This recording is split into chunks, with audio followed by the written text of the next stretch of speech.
Hello students, welcome to online classes of Shreeji public school. बच्चों, chapter 5 का आपका देखिए यहाँ पर वाक्यांशों के लिए एक शब्द कंप्लीट हो चुका है। आज हम इसके आगे का वर्क करेंगे। आगे के वर्क में देखिए क्या है, श्रुति सम भिन्नार्थक। ठीक है, इसमें देखिए फर्स्ट वाला ये आपको कॉपी में करने की ज़रूरत नहीं है, बस मैं आपको ओरलिंग यानी कि मौखिक क्वेश्चन है, ओरलिंग तौर पे बता देती हूँ। यहाँ पर है धरा, धारा और तथा निर्धन, निधन और निर्धन में अंतर बताइए। तो यहाँ पर देखिए धरा पृथ्वी को कहते हैं, धरती को कहते हैं, और धारा यानी एक लहर होती है पानियों में, जैसे धारा सी बहती है, उसे हम कहते हैं। ठीक है, यहाँ निधन है मृत्यु, जब किसी की मृत्यु शोक प्रकट करते हैं वहाँ कहते हैं निधन हो गया। और निर्धन जो है यहाँ एक गरीब यानी दिन दुखी को कहते हैं निर्धन, गरीब को। यहाँ पर आ गया प्रसाद और प्रसाद। यहाँ पर आ गया प्रसाद मतलब कृपा, इसमें कृपा दे रखा है, पर एक तरीके का प्रसाद यानी कि भोग को कहते हैं, किसी के द्वारा हमें भगवान जी का प्रसाद जो प्राप्त होता है उसे कहते हैं। यहाँ प्रसाद है यानी कि महल, यानी किसी के अपने बड़े से मकान जो बनता है उसे कहते हैं। ठीक है, यहाँ पर देखिए ये दोनों चीज़ें आपको समझ में आ गई होगी। वैसे बहुत ज़्यादा ये इम्पॉर्टेंट नहीं है, इसीलिए इसे कॉपी में करने की ज़रूरत नहीं है। ओके, सिर्फ आपको ये समझना है और इस प्रकार लिख लेंगे जैसे मैंने लिखा है, तो कोई भी दिक्कत नहीं है, अपनी बुक में स्टाइल लिख लेंगे ये पेंसिल से। आ गए हम सेकंड नंबर वाले क्वेश्चन पे, लिखित वाले पे यानी एक्सरसाइज पे। तो ये आपको खुद ही होमवर्क में करना है। देखिए कुछ नहीं है, निम्नलिखित श्रुति संभिन्नार्थक शब्दों से इस प्रकार वाक्य बनाओ कि अर्थ स्पष्ट हो जाए। यहाँ देखिए सबके अर्थ इस प्रकार यहाँ पर दिए हुए हैं और आपको इनके वाक्य यहाँ पर बनाने हैं जिनका अर्थ एक निकलता हो।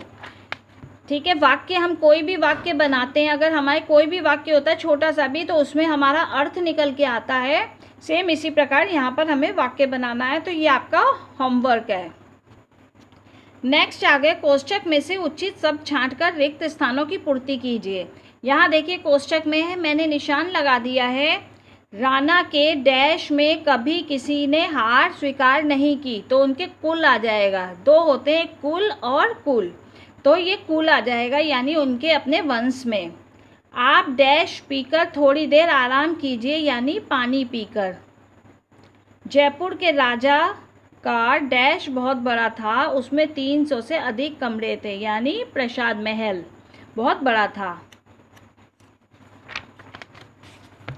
उसके बाद आ गए हम, उन मंदिरों की डैश कलाकृतियाँ यात्रियों को आनंदित करती है, यानी कि ये वाला आएगा अभिराम। ठीक है, नेक्स्ट है, जीवन में आगे बढ़ने के लिए अपना डैश उच्च रखना चाहिए यानी लक्ष्य।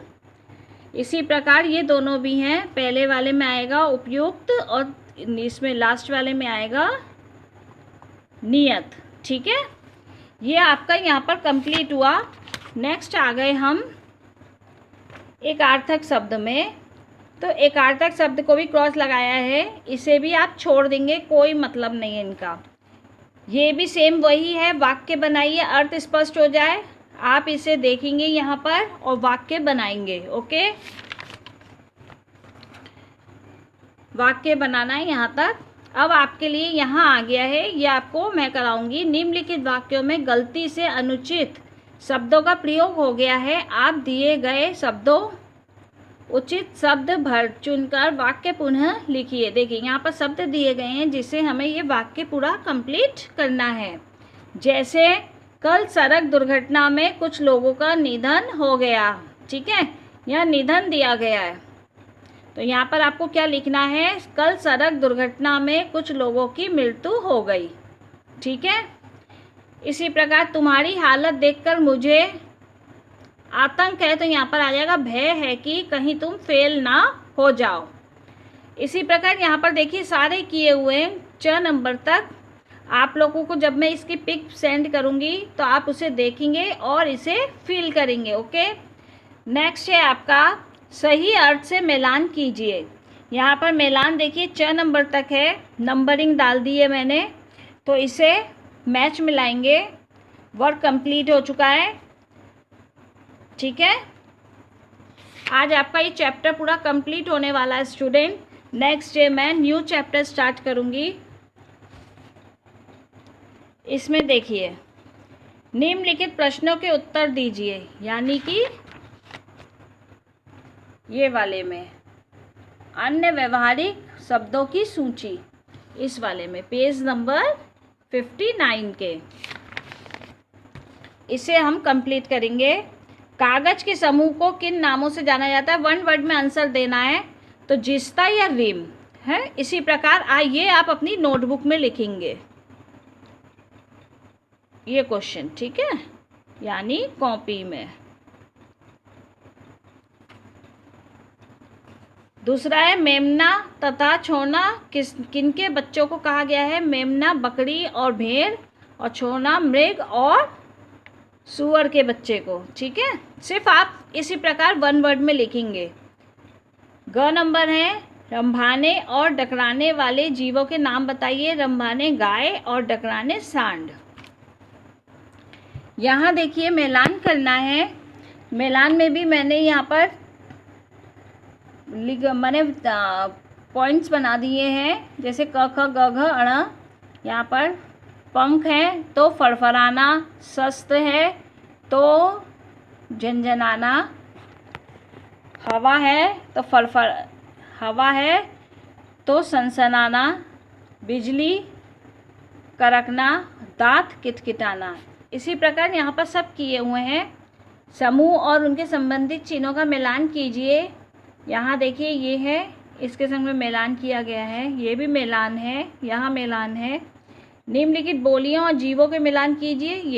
ये चीज़ बहुत इम्पॉर्टेंट है, ये आपके एग्ज़ाम में ज़रूर आ सकते हैं, ठीक है स्टूडेंट। आज ये लास्ट है आपका, यहाँ तक पूरा कंप्लीट हो गया 12 को। सभी बच्चे ये अपनी बुक में कंप्लीट करेंगे, और जब इनका कंप्लीट हो जाए तो मुझे वर्क ज़रूर से सेंड करेंगे, जिससे मुझे पता चल जाए कि सारे बच्चों ने वर्क किया या नहीं, क्योंकि कुछ दिनों बाद पता चलेगी कि कुछ बच्चों ने किया है, कुछ ने नहीं किया, ठीक है स्टूडेंट। अगर किसी को कोई प्रॉब्लम है, कोई मुझसे कुछ पूछना चाहता है, तो वो मुझे कॉल कर सकते हैं या फिर व्हाट्सएप ज्वाइन कर सकते हैं। व्हाट्सएप पे वॉइस मैसेज कर सकते हैं, और कृपा करके दोपहर 2 बजे से पहले ही मुझे क्वेरी कर सकते हैं। ओके, ठीक है, thank you, have a nice day.